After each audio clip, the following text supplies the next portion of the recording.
My late wife's necklace was the last piece of her I still had. When it went missing, my daughter confessed she'd sold it for vacation money. But when I called the pawn shop to get it back, they said, "Sir, you won't believe what we found inside." Can you imagine the gut-wrenching betrayal of discovering your own daughter stole the one irreplaceable item you had left of your deceased wife, then sold it for a vacation? It felt like my entire world shattered, but that act of cruelty uncovered a secret my wife had kept for 40 years, a secret that gave me the power to fight back and reclaim my life. I stood there in my bedroom, staring at an empty velvet box, my hands trembling. The drawer was open, and the box, with its cream satin interior, just sat there like an accusation. It was Eleanor's necklace, the gold chain with the heart locket she'd worn every single day for 40 years. Gone. Downstairs, the house was a mess of noise and entitlement. Jennifer's sharp voice barking commands about breakfast. Michael's booming laugh from the living room, some sports game blaring underneath. Amber's complaints about being stuck here, about Phoenix being boring, drifting up the stairs from her endless phone call. Today was Eleanor's birthday, 3 years since she passed. I'd planned to spend the morning alone, just holding that necklace, the only piece of her that still felt warm, somehow. Instead, I faced this hollow box in the chaos of my family, treating my home like their personal hotel. My chest tightened as I frantically searched. I pulled the drawer out completely, dumping socks onto the bed. Nothing. I got on my knees, checked under the dresser, just dust and an old receipt. My breath hitched. The closet next. Patting down coat pockets, checking shoeboxes. My breathing came faster, that steady tremor of panic I hadn't felt since the hospital. Since those last agonizing hours with Eleanor, when nothing I did could stop what was coming. 42 years of marriage, and that necklace was all I'd kept. Her clothes donated, her books given away, her garden tools rusting because I couldn't bear to use them. But the necklace, I kept it safe, untouched, except on days like today, when I needed to remember her face. I walked downstairs, each step deliberate, trying to steady myself. In the living room, Michael was sprawled across my couch, feet up on the armrest, a bag of chips balanced on his chest. He didn't even look up. I stepped over Amber's shopping bags, navigated around the coffee table that had been shoved out of place. Jennifer stood at the kitchen counter, phone in one hand, knife in the other, chopping vegetables with aggressive precision. Thunk, thunk, thunk. "Jennifer," I started. "Have you seen? I'm busy, Dad." She cut me off, not bothering to look. "It's important. Eleanor's necklace is... Oh, check your room. You probably forgot where you put it." The knife kept hitting the board. Thunk, thunk. "I did check my room," I said, struggling to keep my voice level. "I've checked everywhere. The necklace is gone." She sighed. That particular exhale she perfected over the 2 years they'd been living here. The one that screamed, "You are an inconvenience," a burden I graciously shoulder. "No one wants your old stuff, Dad. It was your mother's." My throat felt tight. It was the only thing I kept. "Then you should have been more careful with it." I stood there, watching her chop celery into violent little pieces, and something in my chest went cold. Not hot anger, but a chill, like the air just before a storm. "Jennifer, please." I made myself say it quietly. "I need to know what happened to it." She finally stopped, set down the knife, and turned to face me. Her eyes held no warmth at all. Hadn't in years, really, but I'd been fooling myself, hadn't I? Telling myself this was still my daughter, Eleanor's daughter, the girl who used to bring me wildflowers from the yard. "Fine," she said, her voice flat. "I sold it. Desert Gold Pawn Shop, over on Thomas Road." The words didn't make sense at first. "Sold it? My daughter sold Eleanor's necklace?" "Yes." "What?" "We needed $800 for Hawaii. You said no when I asked, so I found another way." Her voice held no apology, no recognition that she'd done anything wrong. She picked up the knife again, resumed chopping. From the living room, Michael's voice drifted over, lazy and satisfied. "It was just sitting there, Wilbur. Eleanor's gone. Dead people don't need jewelry." He didn't even sit up to say it, just kept his eyes on the television, scratched his stomach, reached for another handful of chips. The casual nature of it somehow made it worse than if he'd been angry. This was just obvious to him. Of course, they'd sold it. Why wouldn't they? On the stairs, Amber laughed. That bright, empty sound of someone who finds genuine pain hilarious. "Grandpa, you're being dramatic. It's just a necklace. Mom got us an awesome vacation." I looked at her. Really looked. 23 years old, Eleanor's granddaughter. And she had the same empty eyes as her mother. When had that happened? Or had I just been refusing to see it? "Your grandmother wore that every day for 40 years? I said quietly. Amber shrugged, already turning away, phone back to her ear. "Well, now someone else gets to wear it. Circle of life or whatever." I stood in my kitchen, in the house Eleanor and I had bought in 1985, the house we'd filled with 42 years of memories. And I looked at these 3 people, my daughter, her husband, her daughter. They stared back with the collective expression of people waiting for an inconvenience to remove itself. I turned and walked to my bedroom, closed the door behind me with a soft click, and sat on the edge of the bed. The empty velvet box sat on the dresser where I'd left it. I picked it up, opened it, closed it, opened it again, closed it. The mechanical motion calmed something in me. Or maybe it wasn't calm. Maybe it was something else entirely. My hands had stopped trembling. I sat there for a long time, the box resting on my knees, and felt something shift inside my chest. Not breaking. I'd broken 3 years ago when Eleanor died. This was different. This was a settling, a hardening, a clarity I hadn't possessed an hour ago. They'd sold Eleanor's necklace for a vacation. Jennifer had gone into my bedroom, into my private drawer, taken the one thing I treasured, and exchanged it for spending money. And Michael and Amber saw nothing wrong with that. Nothing at all. I stood, placed the box carefully back on the dresser, and reached for my phone on the nightstand. My hand stayed steady as I opened the browser and typed, Pawn Shops, Phoenix. My finger hovered over the phone screen, scrolling through the list of pawn shops scattered across Phoenix. The empty velvet box sat beside me on the bed, a small, square witness to what I was about to do. My hand didn't shake anymore. That surprised me more than anything else from this morning. I started calling. The first shop, Lucky Star Pawn, didn't have it. The woman who answered sounded bored. The second shop, Cash Express, put me on hold for 6 minutes before telling me no. The third had closed permanently. The fourth didn't answer. I sat on my bed for each call, describing the necklace the same way every time. Gold chain, heart locket, inscription inside reads, Forever W&E, 14 karat, bought yesterday probably.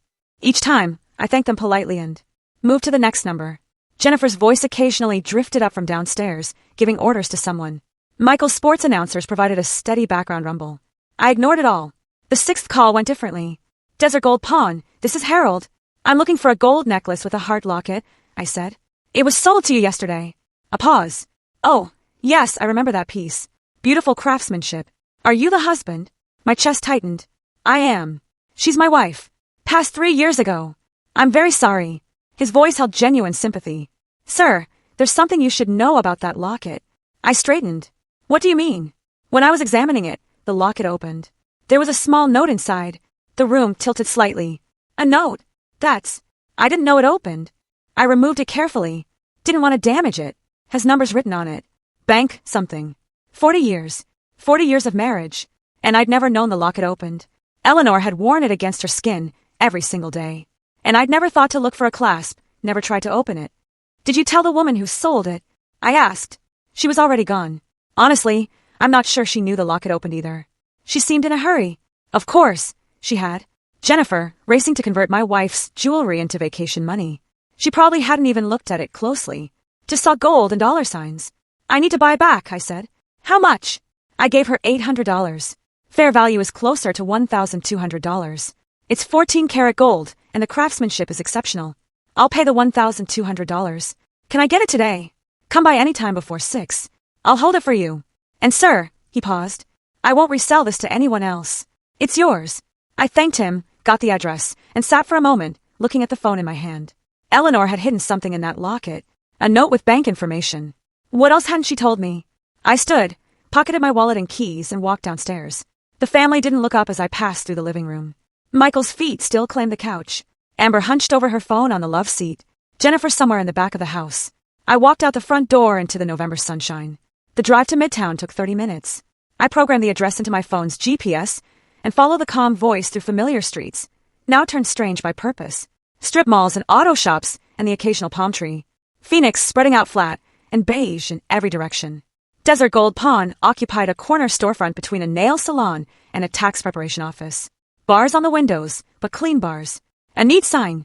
I parked in front and sat for a moment, hands on the steering wheel, preparing myself. Inside, the shop smelled like old leather and metal polish. Glass cases lined the walls, filled with jewelry and watches and cameras. A small man in his 50s stood behind the counter, gray hair neatly trimmed, reading glasses perched on his nose. Mr. Davis, he asked. That's me. Harold Chun. He extended his hand and I shook it. Let me get your necklace. He disappeared into a back room and returned, carrying a small bundle wrapped in soft cloth. He unfolded it carefully on the counter. And there it was. Eleanor's necklace. The gold catching the fluorescent light, looking exactly as I remembered it, looking against her collarbone every morning for 4 decades. The young woman who sold it, Harold said quietly. Early 40s. Seemed in a hurry. Didn't want to negotiate. I gave her $800 because that's fair for the weight, but I knew immediately it was worth more. He paused.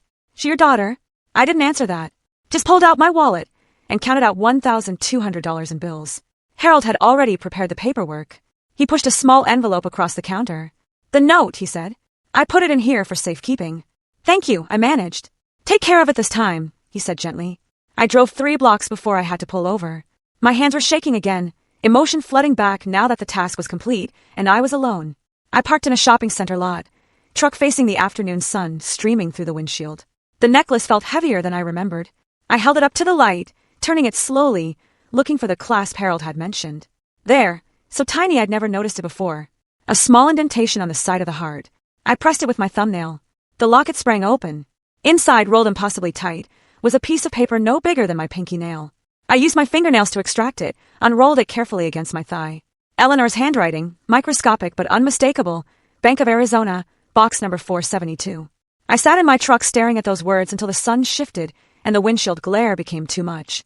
Eleanor had a safety deposit box at Bank of Arizona, box number 472, and she'd never told me. I drove home in a daze, parked in the driveway, walked past my family, still planted in their same positions like permanent fixtures, up to my bedroom. I stood at the window, watching the sun sink toward the horizon, the necklace clutched in one hand, the note in the other. What had Eleanor hidden from me and why? That night, I didn't sleep. I lay in bed, turning the questions over and over, the necklace on my chest where Eleanor used to wear it, feeling the slight weight of the gold, wondering what other secrets she'd kept. Morning came slowly. I showered, dressed in my good khakis and a button-down shirt, and drove downtown to Bank of Arizona's main branch on Washington Street. The building rose 10 stories, glass and steel, and intimidating. I walked through the revolving door into a marble lobby that echoed with quiet conversations and clicking heels. A young woman at the information desk looked up with a professional smile. Her name tag read, Lisa. "I need to access a safety deposit box," I said. "Of course. Do you have the box number and identification?" I showed her Eleanor's death certificate. I'd brought it, some instinct telling me I'd need it, and my driver's license. Lisa examined both carefully. "I'll need to see ID and your wife's death certificate. You're listed as surviving spouse." "Yes, married 42 years. She typed information into her computer, nodding. The box was opened last in 2019. 6 years ago. No activity since 2019. Eleanor had been diagnosed in early 2022. She'd set this up 3 years before she got sick, before either of us knew what was coming. "My wife passed in 2022, I said. "She must have set this up before." Lisa's professional mask softened slightly. "Take all the time you need in the privacy room, Mr. Davis. I'll walk you through the process." She led me through a heavy door into a vault room, walls of metal drawers, each with 2 keyholes. Lisa used her key and the box number, slid out a long metal container.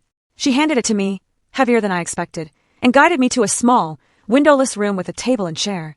"I'll be outside when you're finished," she said quietly, and closed the door. I sat alone, the metal box on the table in front of me, and couldn't make myself open it. My hands rested on either side of it, feeling the cold metal, and I thought about Eleanor, 6 years ago, coming to the same room, putting something inside this box, locking it away without telling me. Finally, I lifted the lid. Stacks of cash, 1,000 at least, maybe more. And underneath it all, a sealed envelope. My name in. Eleanor's careful handwriting, Wilbur. I picked up the letter, held it against my chest with my eyes closed. She'd known. Somehow she'd known something was wrong. Known I'd need this. Known Jennifer would. My fingers broke the envelope seal carefully, the paper crackling in the silence. I unfolded 2 pages covered in Eleanor's handwriting, that neat, measured script I'd seen on grocery lists and birthday cards for 42 years. My breathing went shallow as I began to read. "My dearest Wilbur, if you're reading this, I'm gone, and you've found what I've hidden." The first line hit me like a physical blow. Her voice came through so clearly I could almost hear it. That slight rasp she developed in her 50s, the way she paused between thoughts. "I saved this money over 30 years. Small amounts from each paycheck, you never noticed. Don't be angry with me for the secrecy. I did it because I love you and I know it's coming." I read faster, my hand trembling against the table's edge. "Jennifer has always been difficult. Remember when she was 25 and demanded we pay for her wedding, then didn't invite your brother because he couldn't give an expensive gift? I saw her true nature then. The way she treats people as transactions, the way nothing is ever enough. I did remember. Eleanor had been upset for weeks, but I dismissed it as normal wedding stress, mother-daughter tension. I'd made excuses for Jennifer. After I'm gone, she'll see you as nothing more than a resource to drain. Michael will encourage it. He's always been a user. You know that, even if you won't say it. And Amber learns from her parents. I'm sorry to write these things, but you need to hear them." My jaw clenched. Eleanor had tried to warn me, subtly over the years. Little comments I'd brushed aside as over-criticism, as a mother being too hard on her daughter. But she'd seen clearly what I'd refused to acknowledge. These savings are for you, my dear. $27,000 to protect yourself when you finally see what I saw. Don't let them turn you into a victim. You're stronger than you know. Be strong. Live for yourself. The house, the money, everything. It's yours. You worked for it. Don't let them take it out of guilt or obligation. I stopped reading. Pressed the letter against my chest. $27,000. Plus what was in the box. I counted quickly, estimated over $20,000 more. Eleanor had saved nearly $50,000 without me knowing. How had I not noticed? All those years of her working night shifts at the hospital, picking up extra hours, and I thought it was just her dedication to nursing. The final paragraph. I wish I could be there to protect you, but I trust you'll know what to do when the time comes. You've always been thoughtful, methodical, careful. Use those strengths now. Don't be pushed around, and know that I love you more than anything in this world. Forever yours, Eleanor. I sat in that small room and reread certain passages. The wedding incident, the warning about Michael, the instructions to be strong. Every word felt like validation I hadn't known I desperately needed. Eleanor had seen everything, understood everything, and she prepared for this moment. I folded the letter precisely, placed it in my jacket pocket, over my heart. The cash stayed in the box. Too much to carry safely, and I wasn't sure yet what I'd do with it. I stood, pushed the chair in, opened the door. Lisa looked up from her desk. All finished, Mr. Davis? Yes. Thank you for your help. You're welcome. If you need to access the box again, just call ahead. I walked through the marble lobby, my footsteps echoing. Outside, afternoon sunlight hit me like a wall, harsh and unforgiving. I sat in my truck for 10 minutes, staring through the windshield at the parking garage's concrete wall opposite me, not really seeing it. Eleanor, always having my back. Even now, even from beyond. I touched the necklace under my shirt, felt the warm metal against my skin. The drive home happened on autopilot. Traffic lights, turn signals, merging lanes. At a red light on Central Avenue, I pressed my palm against the letter in my pocket. A horn blared behind me. The light had turned green. I drove forward, my mind processing everything I'd read. Home looked different when I pulled into the driveway. I sat watching through the front window before I got out. Jennifer on the couch, feet tucked under her, phone pressed to her ear, laughing at something. Michael sprawled in my recliner. Eleanor's 30th anniversary gift to me, the brown leather worn to the shape of my body. Amber at the kitchen table, bottles of nail polish scattered, cotton balls everywhere, painting her nails bright pink. My house, my space, occupied like conquered territory. I walked inside. Nobody looked up. Jennifer noticed the necklace first. The chain was visible at my collar where I tucked it inside my shirt. Her eyes fixed on it, and her expression hardened. Is that Mom's necklace? You got it back. I touched it protectively. Yes. She stood, phone lowered. Hand it over. We sold it. That makes it ours now. You can't just take it back. I bought it back. Paid $1,200. Her face flushed. With whose money? You're living on a fixed income. That's our inheritance. You're wasting our inheritance. As if I were already dead. As if everything I owned already belonged to them. Michael pushed himself up from the recliner, moved closer. Jennifer's right. You're spending money that should go to family. It was my wife's necklace. Your dead wife. He said it casually, like commenting on the weather. You've got to move on, Wilbur. Face reality. Reality? I asked. Yeah, you're old. This house is too big for you anyway. Sign it over now. Save everyone the trouble later. I looked at him, really looked, saw the calculation in his eyes, the barely concealed eagerness. He wasn't even pretending anymore. None of them were. From the table, Amber chimed in without looking up from her nails. Grandpa, you're being selfish. Mom and Dad need security. They live here rent-free. That's what family does. We take care of each other. Is that what this is? I asked quietly. Care. Nobody answered that. Jennifer crossed her arms. Michael's jaw worked like he wanted to say more. Amber blew on her wet nails. I walked to my bedroom and closed the door. The soft click of the latch felt final somehow. I sat on the bed, took out Eleanor's letter, unfolded it, reread the final paragraph. Be strong. Live for yourself. I placed the letter carefully in my nightstand drawer. From my desk, I retrieved a yellow legal pad and pen. Sat down at the desk Eleanor had bought at an estate sale years ago, the surface scarred and solid. At the top of the first page I wrote, March 17th, actions taken. Below it, I began a list. The first item, 1. Document everything. I woke before dawn on March 18th, the legal pad on my nightstand filled with notes from the previous night. I'd spend hours after the confrontation thinking, planning, writing, my engineering training coming back. Identify the problem, gather data, develop solutions, execute systematically. I dressed quietly in the dark. The house lay silent around me. My family, still sleeping off their late night of television and complaining. I moved through the hallway like a ghost. Each footstep deliberate and soft. In the living room, I photographed Michael's belongings spread everywhere. Work boots by the door, he didn't work. Jacket thrown over the couch arm. Remote controls. Chip bags. Beer cans on the side table. My coffee table shoved 3 feet from where it should be to accommodate his sprawl. The bathroom next.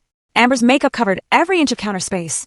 Foundation bottles, lipsticks, palettes of eyeshadow, brushes standing in cups. I photographed it all. The guest room Eleanor had used for her crafts now served as Jennifer's closet. I opened the door, saw racks of clothes, shoes lined against the wall. Photographed that, too. In the kitchen, I opened the refrigerator, every item purchased by me. Photographed the food, then the receipt beside it.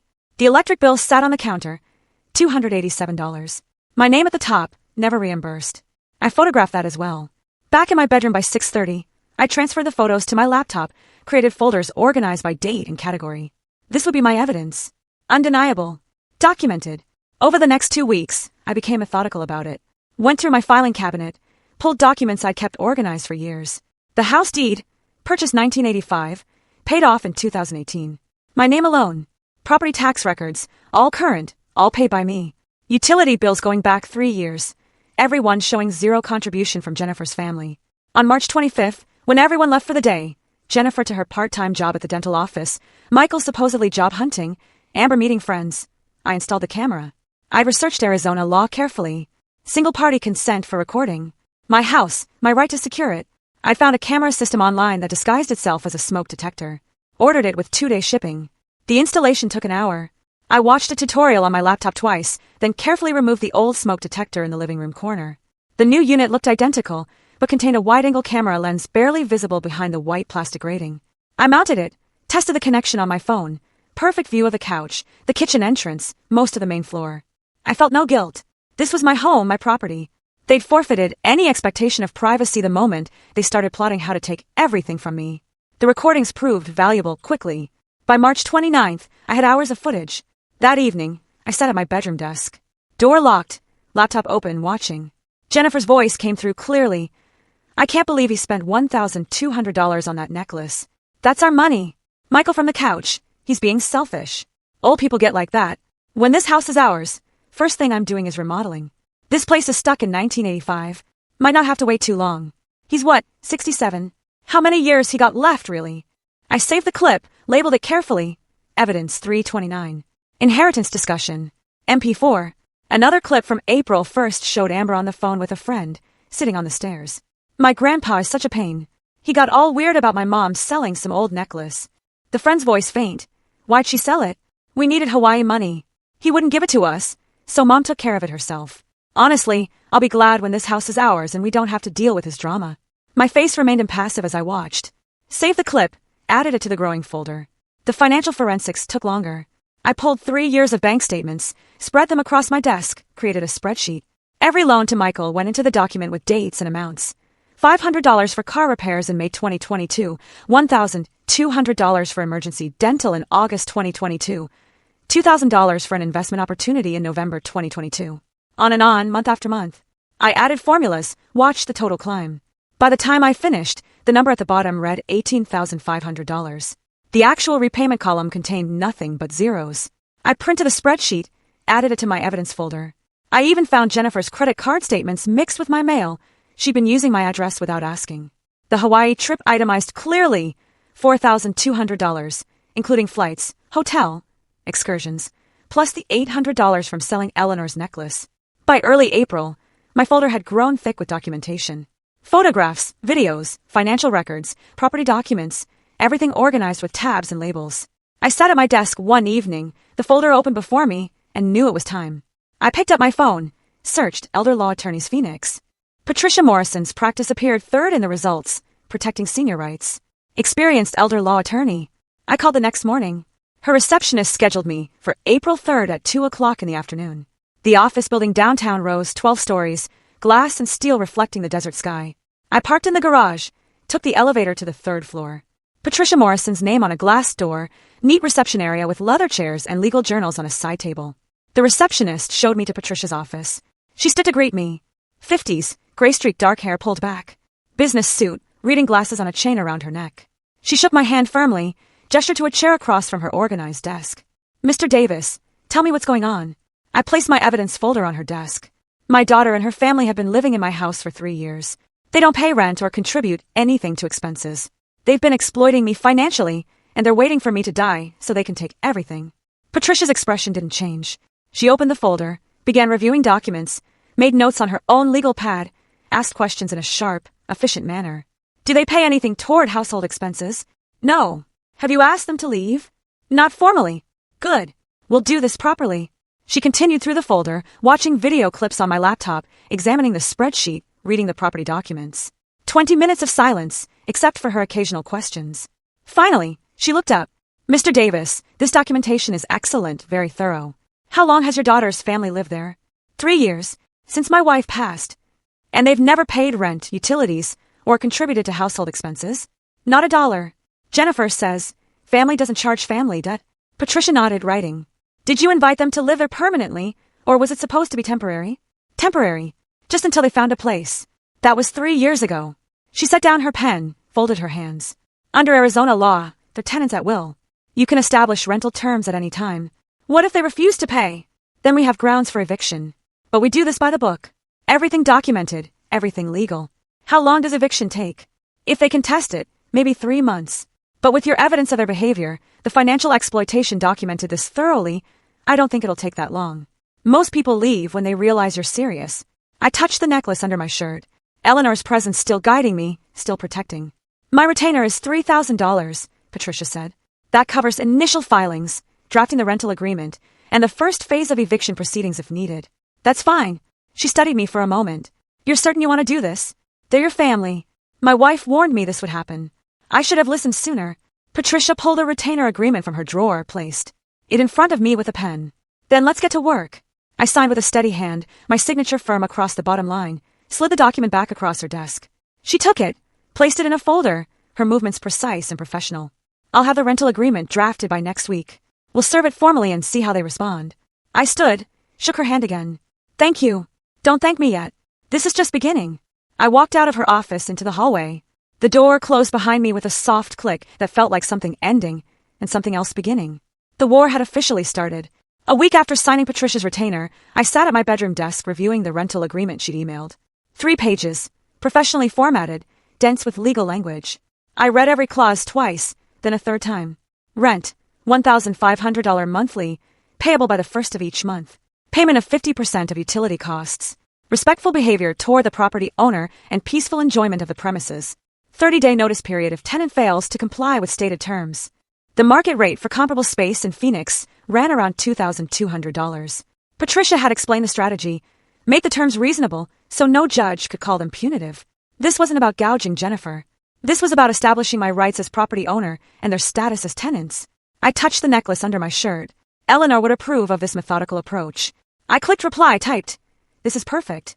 Let's proceed," and hit send without hesitation. Patricia arranged for official service. On April 10th, at 2 o'clock in the afternoon, a woman arrived at my door carrying a leather portfolio, professional attire, all business. Deborah Clean, notary public. Jennifer appeared behind me. Who's this?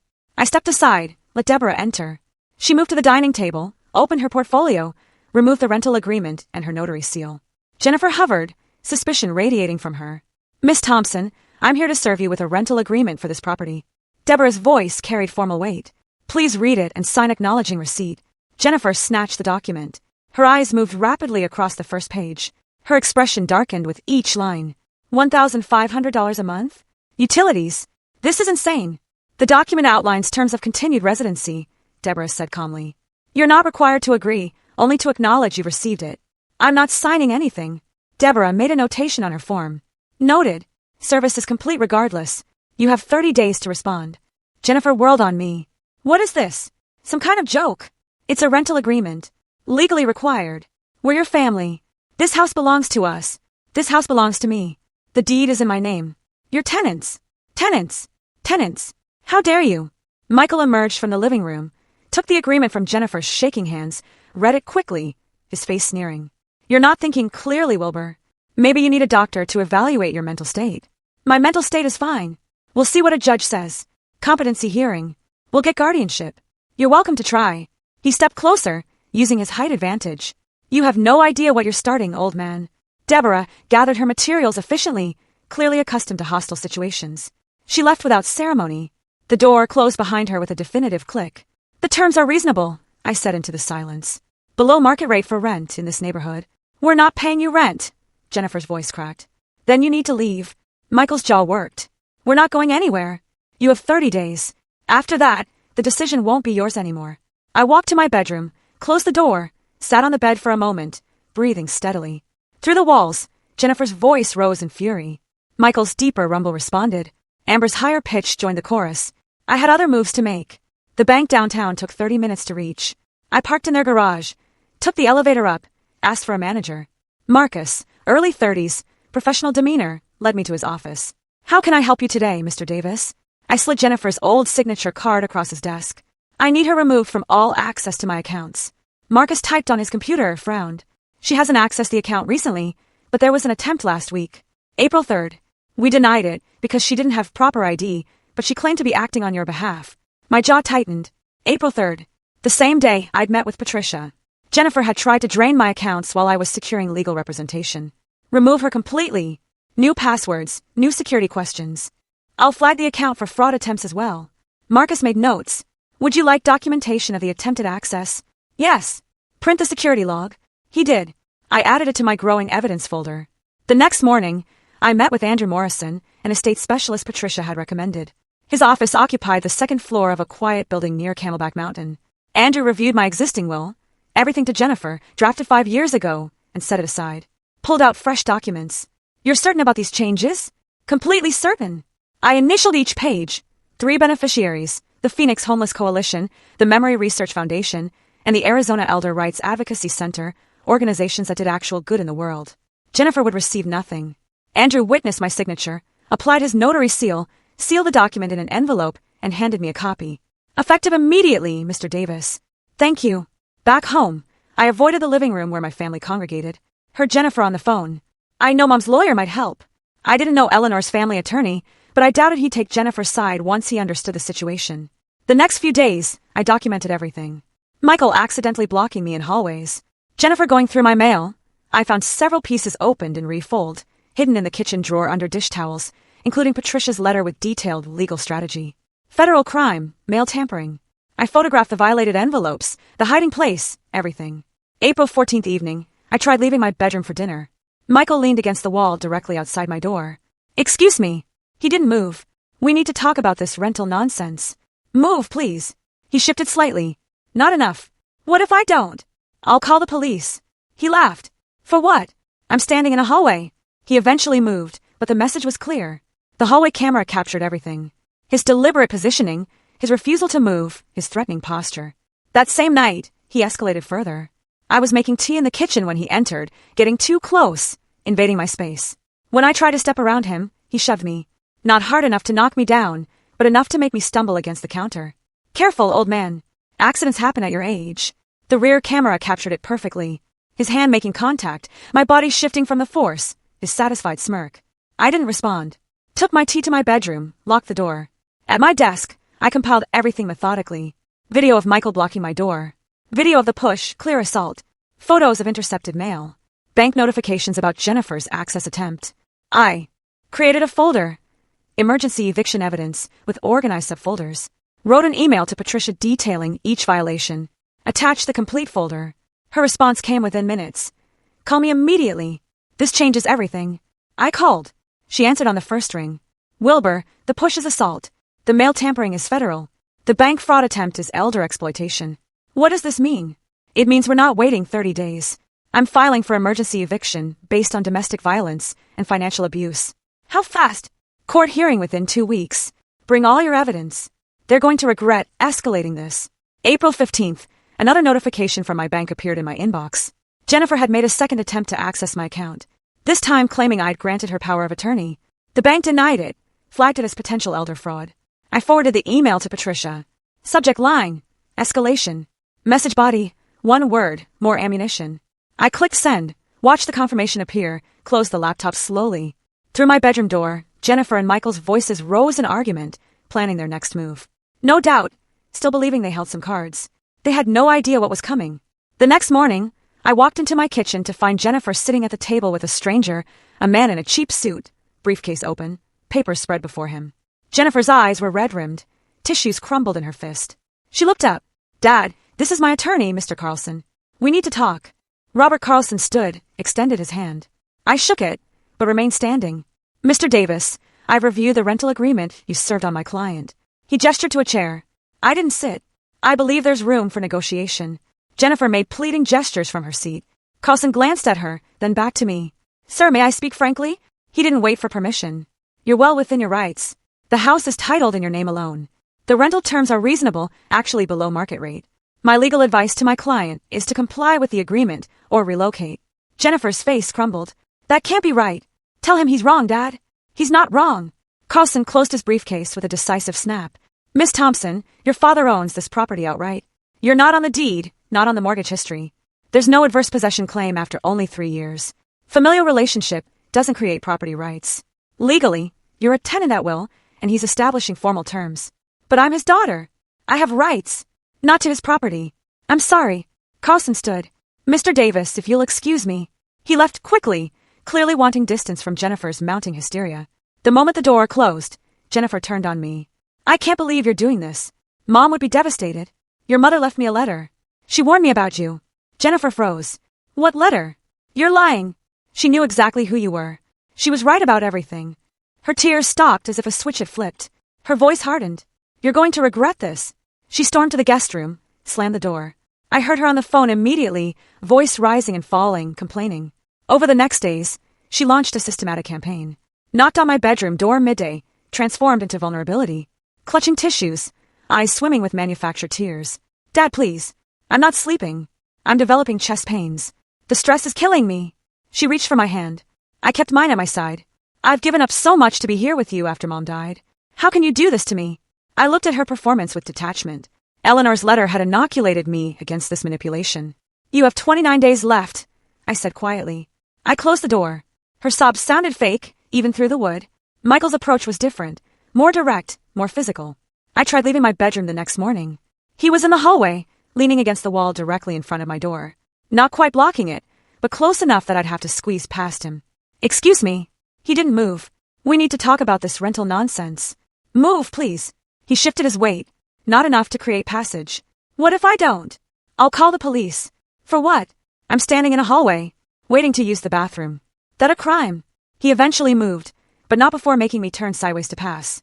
The hallway camera captured his deliberate positioning, his calculated intimidation. That afternoon, I found my mail in the kitchen drawer again. 3 days' worth, including another letter from Patricia, already opened. My hands shook as I photographed the evidence. Federal mail tampering. I sent the photos to Patricia immediately. The social pressure came from Amber. She'd been posting regularly since the rental agreement was served, crafting a narrative of victimhood for her followers. My neighbor, Mr. Chun, approached me at the mailbox. Wilbur, I saw some posts online. Your granddaughter said, well, is everything all right? Everything's fine, Tom. She made it sound like you're having some kind of episode. Memory problems, maybe. I'm establishing rental terms for my property, that's all. His expression showed he didn't quite believe me. Right. Well, if you need anything. He walked away quickly, leaving me standing alone with my mail. Across the street, Mrs. Patterson saw me, turned, and went inside without her usual wave. Amber's campaign was working. The neighborhood was turning against me based on lies posted to social media. April 14th was when Michael crossed the final line. I was making tea in the kitchen. He entered, moved too close. When I tried to step around him, he put his hand on my chest and pushed. Not hard enough to knock me down, but enough to make me stumble backward against the counter, enough that I had to catch myself on the edge. Careful, old man. Accidents happen at your age. I said nothing. Took my tea and left. Behind me, Jennifer's voice. Michael, not in the house. But the camera had captured everything. His hand making clear contact. My body forced backward. His threatening tone. In my bedroom, I sat at my laptop and methodically compiled the evidence. Video clips organized by date and severity. Photos of tampered mail. Screenshots of bank fraud notifications. Amber's social media posts archived. I created a comprehensive timeline document, cross-referencing each incident with supporting evidence. Everything organized, everything documented, everything ready for court. I emailed the complete package to Patricia. Her response came quickly. Perfect timing. Emergency hearing is scheduled for May 2nd, 2 weeks away. They won't know what hit them. That same afternoon, another notification arrived from my bank. Jennifer had attempted to access my account again, claiming I'd granted her power of attorney. The bank denied it, flagged the account, contacted me to verify. I called them immediately, confirmed the fraud attempt, requested full documentation. They sent it within the hour. I forwarded it to Patricia with one word in the message body: more ammunition. Her reply: this is textbook elder financial exploitation. Combined with the assault and mail tampering, we have an overwhelming case. Start packing their belongings mentally. They're done.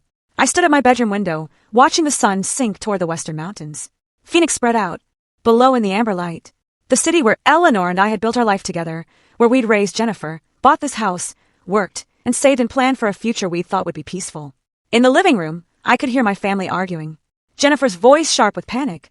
Michael's defensive rumble. Amber whining about having to move. They still thought they were winning. Still believed their tears and threats and social media posts would force me to capitulate. They had no idea the trap had already closed around them. I touched Eleanor's necklace through my shirt, felt the warm gold against my skin, and allowed myself the smallest smile. 2 weeks until the hearing. 14 days until justice arrived. I could wait. 2 weeks later, I sat in a courtroom watching Judge Margaret Stone review documents at her bench. The emergency hearing had arrived. Patricia sat beside me, 2 accordion folders on the table before her. Across the aisle, Jennifer huddled with Carlson and Michael, all 3 avoiding my gaze. Judge Stone looked up, steel gray hair framing sharp eyes that had clearly seen through countless family disputes. I've reviewed the evidence submitted by Ms. Morrison. The videos are particularly disturbing. Carlson stood. Your Honor, this is a family dispute. Emotions are running.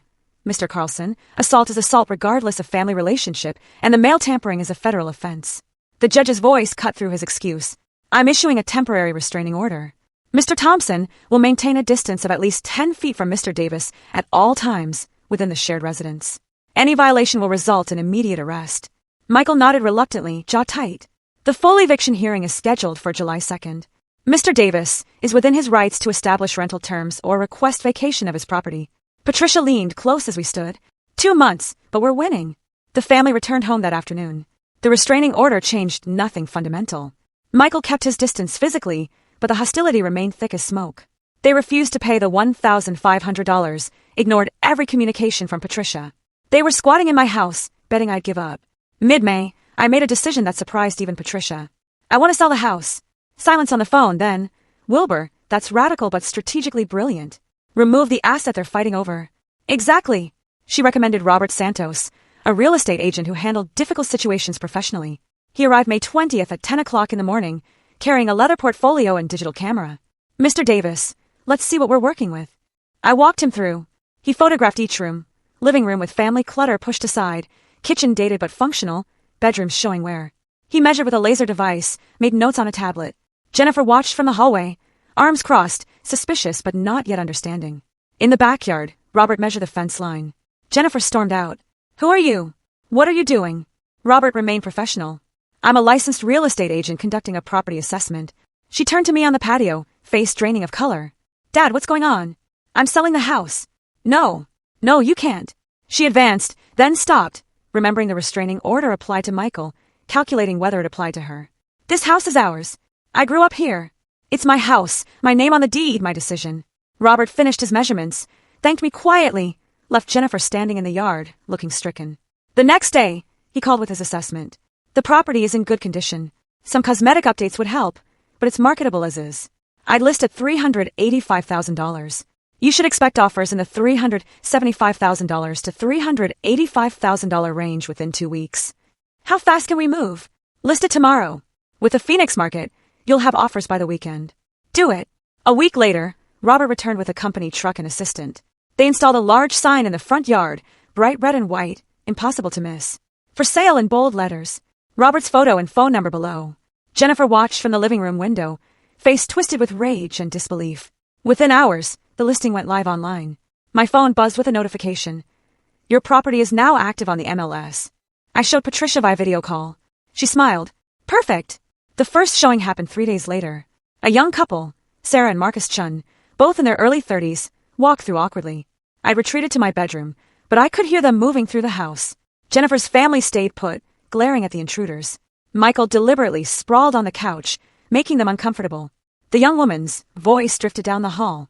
Are the current occupants included? Robert's diplomatic response. The property will be vacant at closing. Despite the hostility, they were interested. Robert called me that evening. They're making an offer. $383,000. $2,000 under asking, but they're pre-approved and want a fast close. Accept it. You're sure? You don't want to counter for the full asking price. Speed matters more than $2,000. Accept it. Meanwhile, Jennifer made desperate attempts to build a defense. I watched from my window as she approached Mrs. Patterson on the sidewalk. Their voices carried across the yard. Mrs. Patterson, I need your help. My father is trying to evict us. Can you testify that I've been caring for him? Mrs. Patterson's discomfort was visible even from a distance. Oh dear. I'm not sure I can do that. You've seen me here. You know I take my living in his house. I haven't seen much caring, if I'm honest. You don't understand the situation. I think I understand it just fine. Mrs. Patterson walked away quickly. Jennifer tried 2 more neighbors with similar results. Nobody would testify to something they hadn't witnessed. Late May, I met Robert at a coffee shop to finalize the acceptance. He spread the purchase offer across the small table. Multiple pages of legal documents. Pointed to signature lines highlighted in yellow. Initial here, here and here. Sign at the bottom. I picked up his pen, a heavy silver instrument. Initialed 3 pages carefully. Signed my full name on the acceptance page, Wilbur Davis. My signature was firm, unhesitating. Robert countersigned as agent, slid the documents into his portfolio. I'll submit this to their agent today. Closing is scheduled for August 15th. We shook hands. As I walked out into the bright June sun, my phone buzzed. A text from Patricia. July 2nd is 3 weeks away. Are you ready? I typed back 1 word. Yes. I woke before dawn on July 2nd, dressed in the dark suit I'd worn to Eleanor's funeral 3 years earlier. Straightened my tie in the mirror, seeing my own face, older now, harder somehow. I touched the necklace under my shirt, felt the warm gold through the fabric. Today was the day. Patricia met me in the courthouse hallway at 9 a.m. She wore a sharp business suit, carried those same accordion folders, now even thicker with evidence. We have everything we need, she said. Video evidence, financial records, medical documentation, witness statements from neighbors. Jennifer arrived moments later with Carlson, Michael, and Amber. We sat on opposite sides of the hallway, not speaking. The silence felt appropriate. At 10, we filed into the courtroom.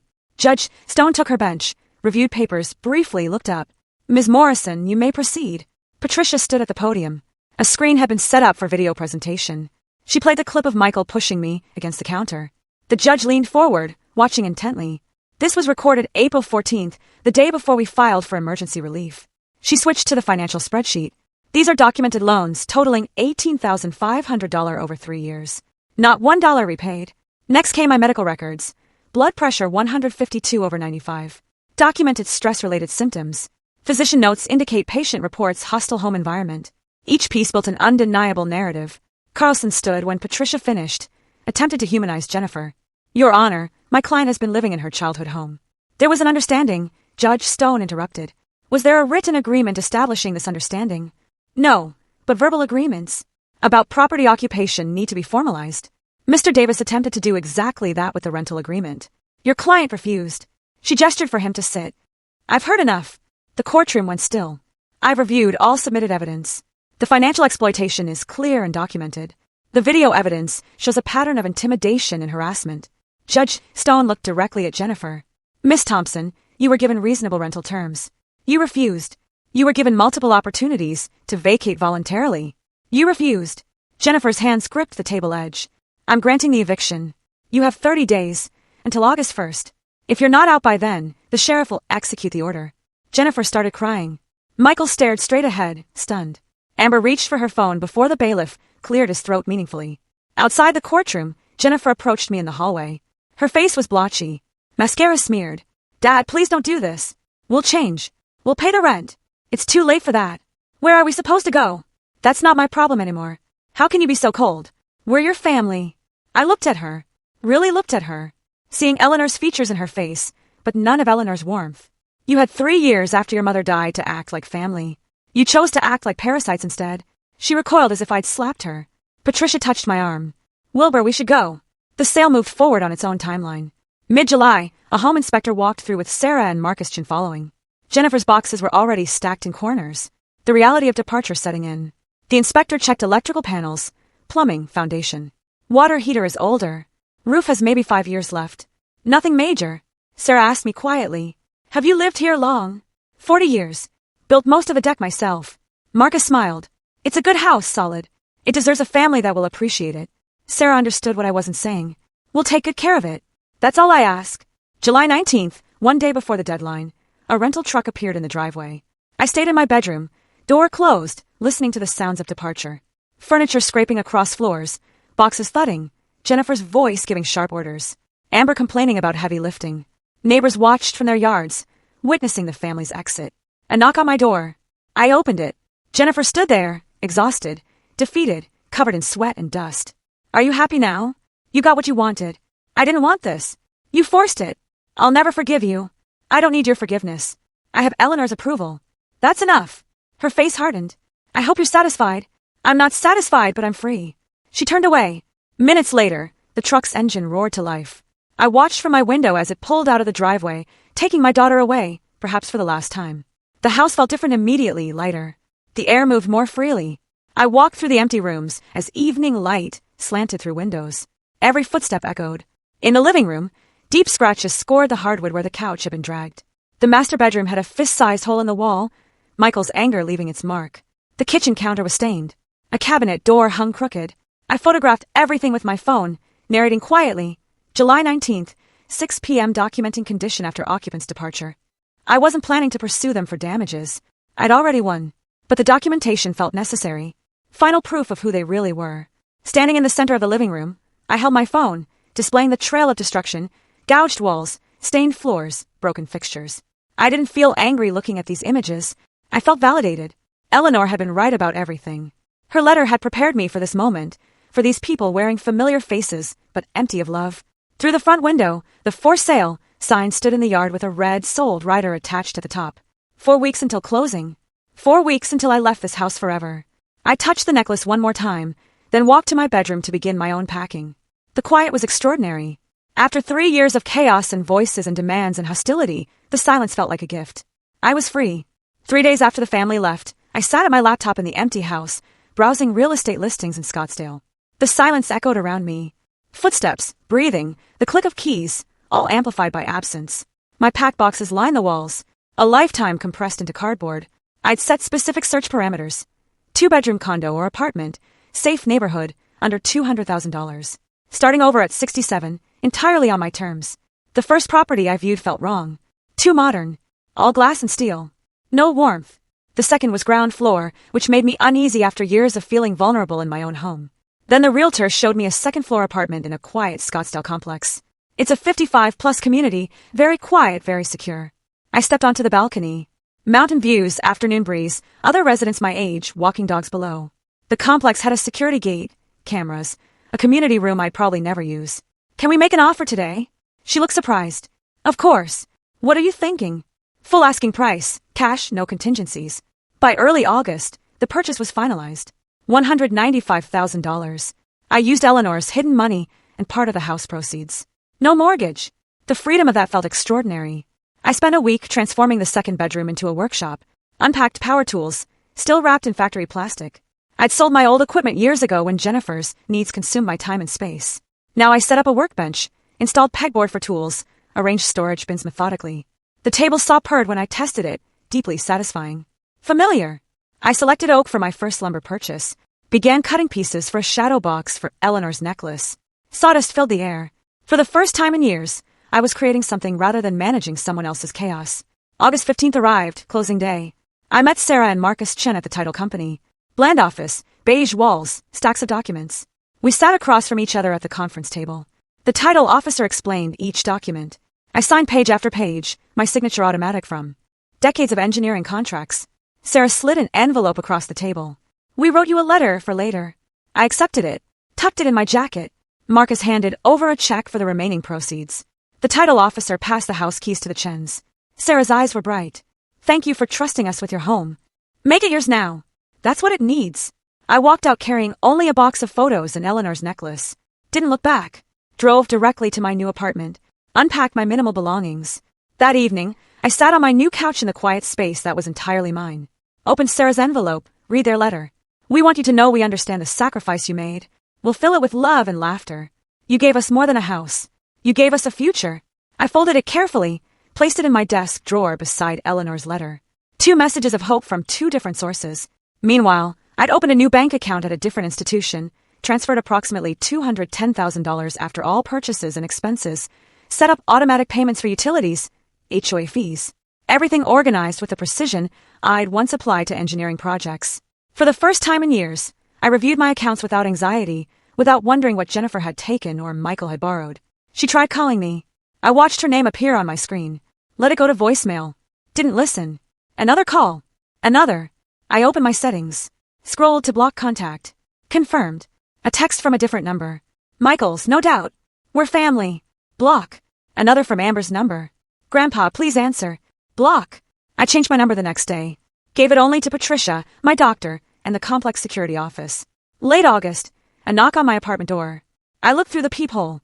Jennifer stood there looking exhausted, desperate. Dad, I know you're in there. Please, we need to talk. We made mistakes, but we're family. I backed away silently, sat in my armchair. Her voice continued, muffled through the door. We're struggling. We can't afford. Please, Dad. More knocking. A door opened down the hall. A male voice. Ma'am, if you don't leave, I'm calling security. Jennifer, this is my father. He's not answering. You need to go. Footsteps retreating. Finally, silence. I felt no guilt. I felt free. That evening, I stood in my workshop working on a small box. Oak with dovetail joints, requiring precision and patience. I built a shadow box for Eleanor's necklace. This box had no specific purpose yet. Maybe I'd give it to Dennis. Maybe I'd keep it for my own small treasures. It didn't matter. What mattered was that I was making it with my own hands, in my own time, for my own reasons. I applied glue to the final joint, fitted the pieces together carefully, ran my hand over the smooth wood, feeling the grain. The satisfaction was profound. As I worked, I thought about the journey. Eleanor's letter hidden in the necklace, the discovery of her savings, the legal battle, Patricia's expertise, the house sale, this new beginning. I didn't feel victorious. I felt balanced. I cleaned my tools methodically, swept the sawdust, examined the completed box in the light. The joints were perfect. I set it on the workbench, satisfied with my work, turned off the shop light, and walked into my living room. Eleanor's necklace glowed softly in the evening light from the window. The gold caught the last rays of sun, throwing tiny reflections across the wall, like stars, like promises kept. I walked to the window, looked out at the Scottsdale Mountains, darkening against the orange sky. My phone sat silent on the counter. My number, my contacts, my control. Tomorrow I'd meet Dennis for chess. Next week, I'd finish another project in my workshop. The month after that, who knew? The future was unwritten, and for the first time in years, that felt like freedom rather than fear. I touched my shirt where the necklace used to rest against my chest. It was on the wall now, visible, honored, but no longer armor. I didn't need armor anymore. I smiled, a genuine, peaceful smile, and turned toward my kitchen to make dinner just for myself. Exactly enough. This whole experience that taught me so much about family, about self-worth, and about standing up for yourself, even when it feels impossible. I found my strength, thanks to Eleanor's unwavering belief in me. What about you? Have you ever had to choose between family obligation and your own well-being? What would you have done in my place? Tell me your thoughts in the comments below. I'm genuinely curious to hear your perspective.